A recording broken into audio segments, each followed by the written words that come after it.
Hingað til mín í stúdíóið komin hún Ásta Dís Guðjónsdóttir og Ása Laufey, en við ætlum að byrja að tala við hana Ástu Dís og heyra aðeins þetta spennandi verkefni sem þú ert búin að vera að vinna núna með þínum félögum í PEP.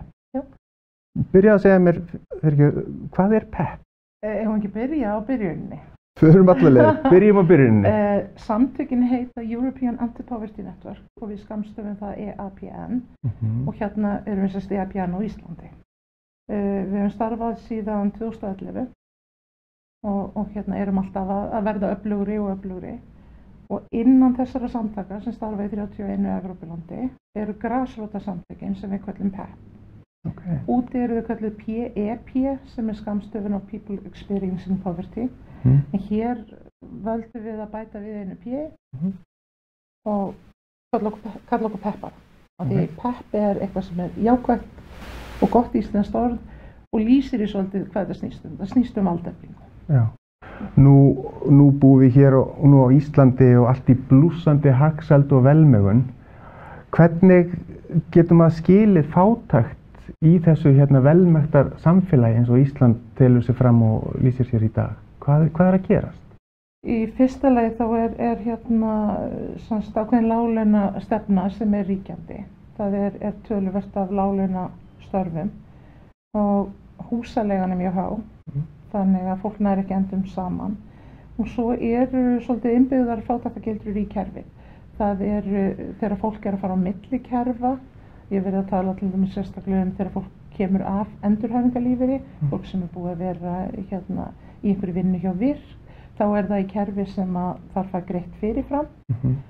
Síðan ef þú ferð aftur á móti yfir á framfærslu sveitarfélaga, þá er það kerfi sem er eftir á greitt. Þannig að þá er þarna bil á milli sem engin brúar.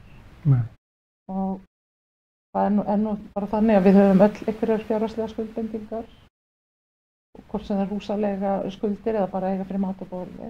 Og ef það er 1 eða 2 mánuðir þar sem færð enga greiðslur og hefur ekkert þess að lifa og segja sér sjálft að það er stórt högg fyrir heimilið og þegar innkoman er rýr og þá er þetta miklu stærra högg fyrir heimilið heldur en fyrir heimil með innkomi. Hversu stórt er þetta vandamál hérna? Hvað eru margir sem að þú myndir segja væri að upplifa þessa fátækt sem að þið eru að reyna að takast á við hérna? Opinberlega talað 6,7% þjóðarinnar. Það er svolítið mikið? Það er svolítið mikið. Og sárafátæktar samkvæmt síðustu tölum var það 2270 og ég man ekki alveg nákvæmlega töluna, kannski ekki alveg svo minnugast á tölunar en ef þú horfir á þennan fjölda og hugsar að bak við þessar tölur eru manneskjur með vonir, væntingar, drauma og þrár. Þá er þetta aðeins sterkar heldur en bara einhver tala, 6,7%, það segir þér ekki neitt. Nei. 6,7% þá er ég alveg að hugsa að þetta eru 1592.000 manneskjur sem við erum að tala um. Í sárafátækt? Þessi 6,7%.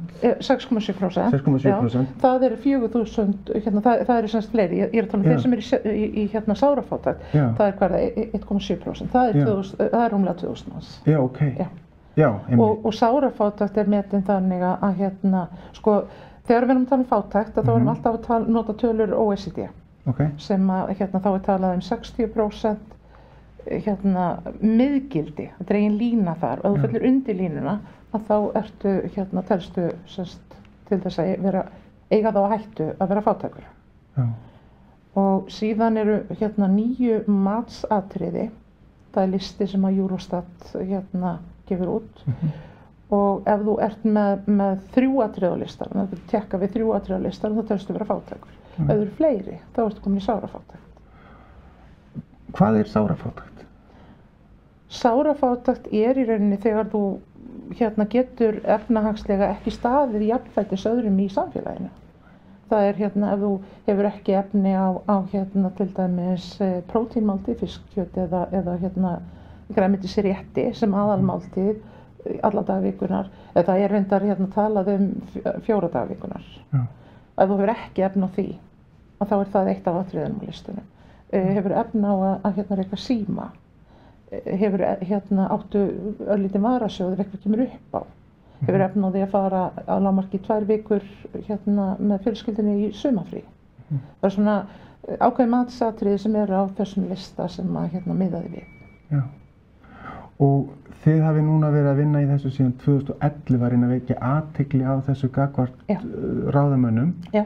Og reyna að sjá hvað hægt að gera pólitískt, lagalega, reglugerðarlega til þess að tækla þessi bil sem þarf að brúa á einn og annan hátt. Já. Hvernig finnst ykkur hafa viðtökurnar verið? Hvað eru stjórnmálamenn og þeir sem að ráða, hvað er að segja við ykkur? Sko, þetta gerist ekki á einni nóttu, þetta er hægfara starf, en það sem við erum að upplifa núna er að fólk er að vakna til meðvitundar þessi samtök og fólk er að gera sér grein fyrir því í fyrsta lagi að þeirri þörf og öðru lagi að það er hægt að nýta þessi samtök og það er það sem ég er búin að vera að gera núna í þessu verkefni undanfarið, bæði fundurinn sem við héldum í Reykjavík og fundurinn sem við héldum á Akureyri. Það er að segja við stjórnmálamenn hreint út, við höfum þessi samtök hér, nú er lag, þið getið notað okkur til góðra verka. Við getum alveg unnið saman.